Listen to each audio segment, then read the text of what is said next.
Assalomu alaykum, aziz yurtdoshlar. Bugun men juda muhim, ko'pchilikni bezovta qilayotgan masalani oddiy tilda tushuntirib beraman. Qariyalar, pensionerlar, ijtimoiy nafaqa oluvchilar va ularning farzandlari uchun qo'shimcha pul.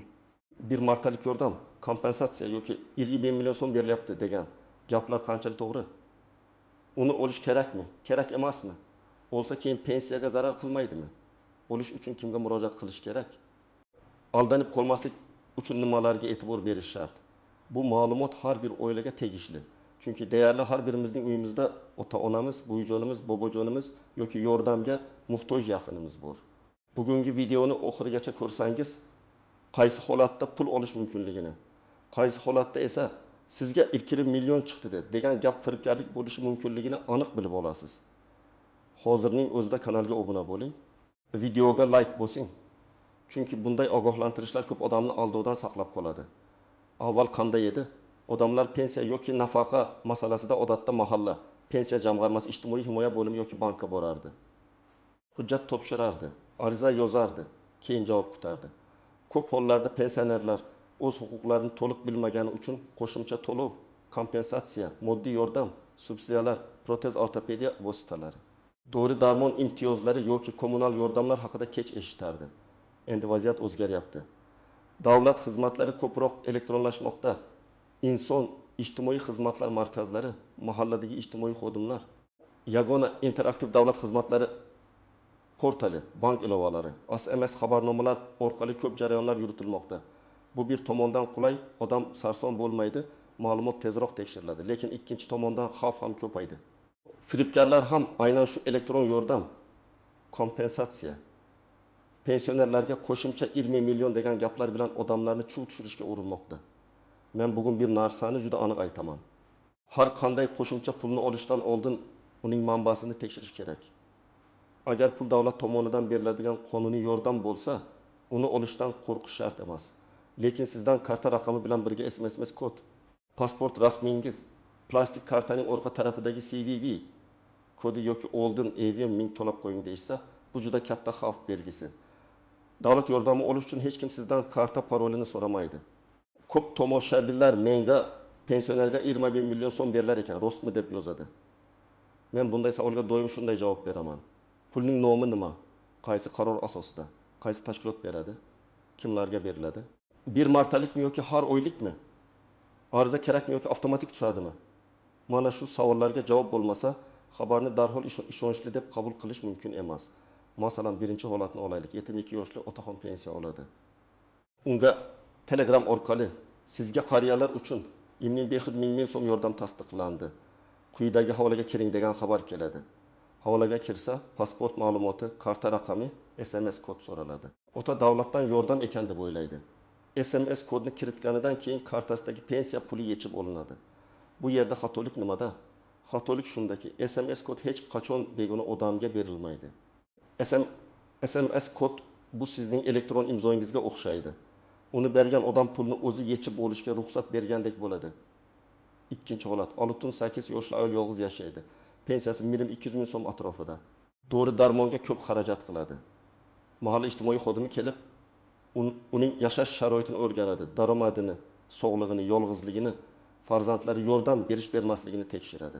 Keyin unga moddiy yordam, oziq-ovqat yordami yoki boshqa ijtimoiy xizmat tavsiya qilinadi. Bu qonuniy yo'l. Bunda ariza bo'lishi mumkin, hujjat so'ralishi mumkin, lekin hech kim karta parolini so'ramaydi. To'lov bo'lsa, u rasmiy tarzda bank kartasiga tushadi yoki belgilangan tartibda beriladi. Uchinchi holat, pensioner odam biror korxonada ishlagan, mehnat staji to'liq hisoblanmagan, arxivda hujjati bor, lekin pensiya tayinlanganda hammasi qo'shilmagan. U qayta hisob-kitob so'rab murojaat qiladi. Natijada pensiyasi oshishi yoki oldingi oylar uchun farq puli chiqishi mumkin. Ayrim odamlar mana shuni ham 5 million berishdi deb aytadi. Lekin bu hamma pensionerga avtomatik beriladigan pul emas. Bu aniq shaxsning pensiya hisob-kitobidagi farq bo'lishi mumkin. 4-holat.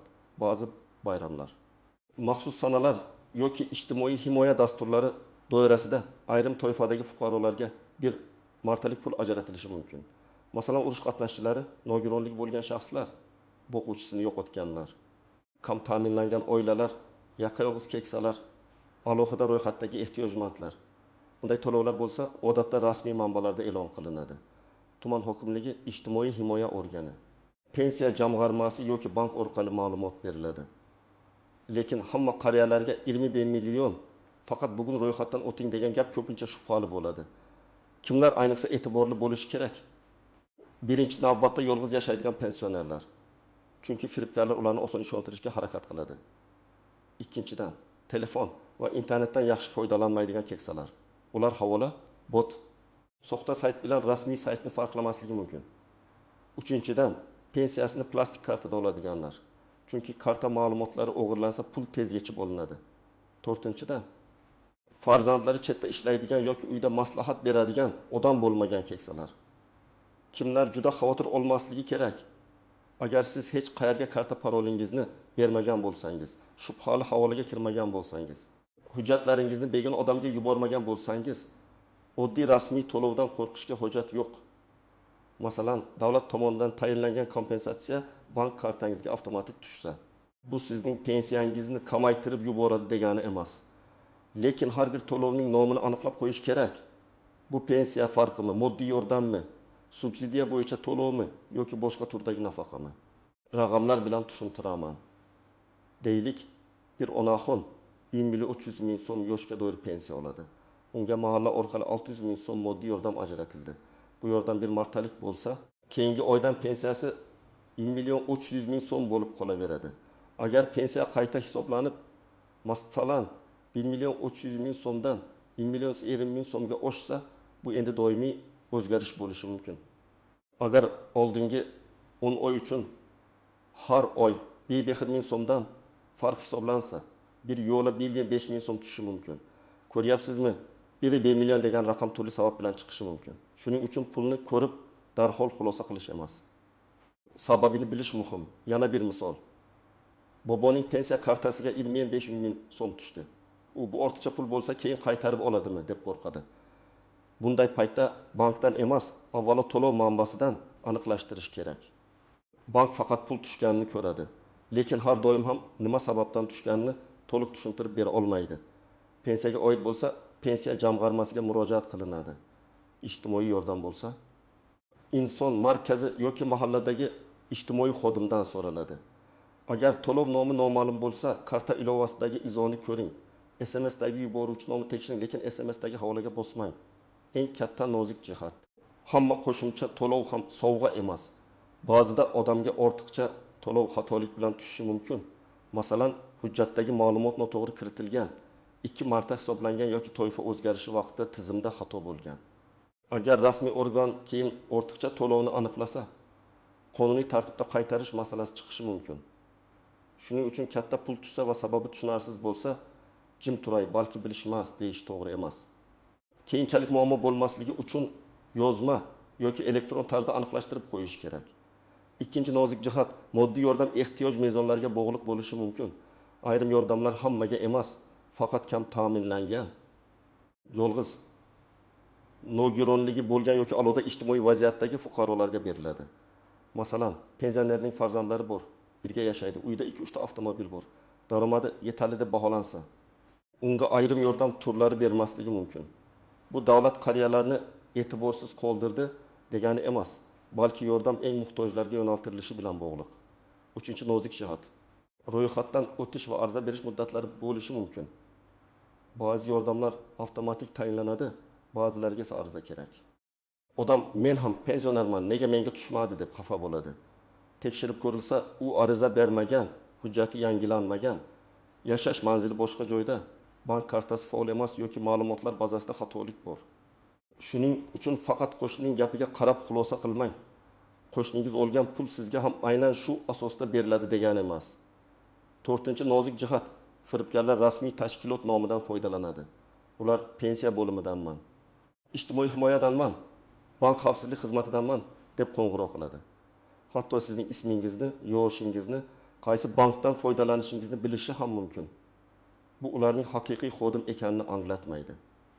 Haqiqiy xodim hech qachon sizdan karta PIN kodi, SMS kod, mobil ilova paroli, CVV kodi, karta muddati va boshqa maxfiy ma'lumotlarni so'ramaydi. 5-nozik shart, pul olish kerakmi yoki kerak emasmi degan savol. Agar yordam qonuniy bo'lsa, Siz haqiqatan ham shu toifaga kirsangiz, hujjatlar to'g'ri bo'lsa, albatta olish kerak. Bu sizning huquqingiz. Keksalarimiz butun umr mehnat qilgan, farzand tarbiyalagan, jamiyatga xizmat qilgan. Ularga ajratilgan yordamdan foydalanish uyat emas. Lekin shubhali manbadan kelgan pul begona odam orqali naqd qilib beriladigan yordam, oldindan to'lov so'raladigan taklif yoki havola orqali rasmiylashtiriladigan noma'lum bonuslardan uzoq bo'lish kerak. 6-nozik jihat hujjatlar nomuvofiqligi. Masalan, pasport yangilangan, lekin pensiya ma'lumotlarida eski pasport raqami qolgan. Yashash manzili o'zgargan, lekin tizimda eski mahalla turibdi. Nogironlik guruhi bo'yicha muddat uzaytirilgan, lekin ma'lumot bazaga tushmagan. Bank kartasi muddati tugagan.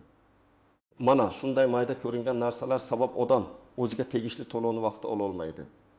Shuning uchun pensionerning hujjatlari tartibli bo'lishi juda muhim. Birinchi qadam, agar sizga xili 1 million so'm chiqdi degan xabar kelsa, shoshilmang. Xabar qayerdan kelganini tekshiring. Telegramdagi noma'lum kanalmi, WhatsAppdagi tanish yuborgan xabarmi, SMSmi yoki rasmiy davlat tashkilotidanmi? Agar xabarda havola bo'lsa, ayniqsa havola g'alati ko'rinsa, unga kirmang. Avval farzandingizga, ishonchli odamga yoki bevosita rasmiy idoraga qo'ng'iroq qiling. Ikkinchi qadam, to'lov turini aniqlang. Agar pensiya bilan bog'liq bo'lsa, tuman pensiya jamg'armasiga murojaat qiling. Mening kartamga falon sanada falon miqdorda pul tushdi. Bu qanday to'lov deb so'rang.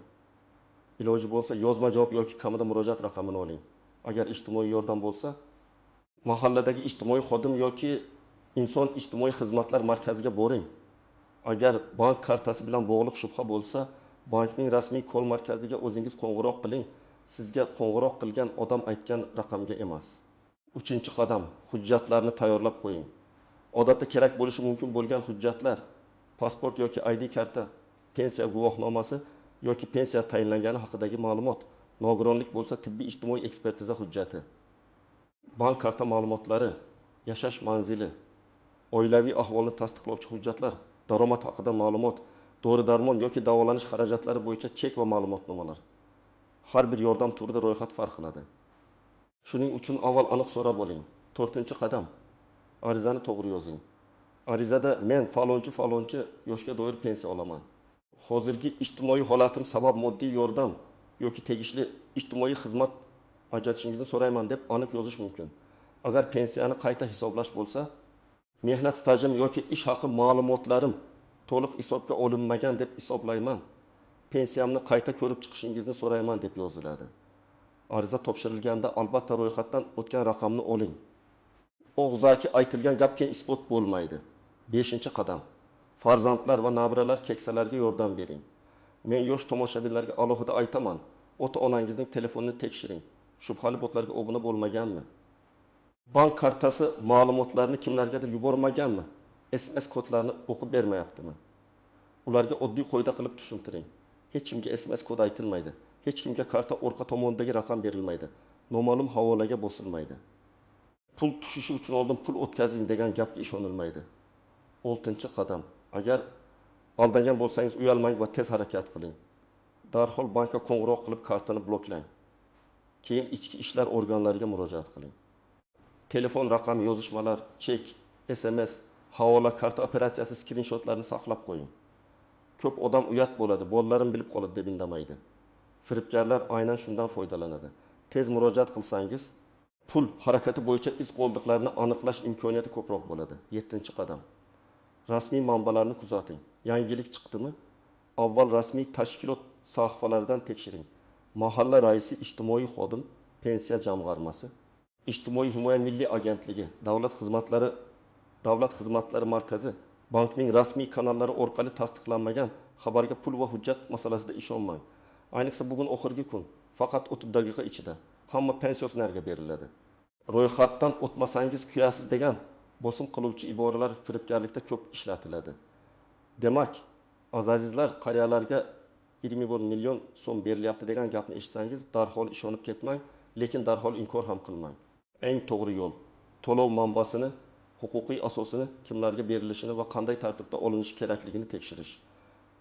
Qonuniy yordam bo'lsa, undan foydalaning. Bu sizning huquqingiz. Shubhali havola, SMS kod, karta paroli, oldindan to'lov, noma'lum bot bo'lsa, bu xavfli signal. Bugungi videodan asosiy xulosa shuki, keksalarimiz pul olishi kerakmi yoki yo'qmi degan savolning javobi to'lovning qonuniyligiga bog'liq. Qonuniy bo'lsa olish kerak.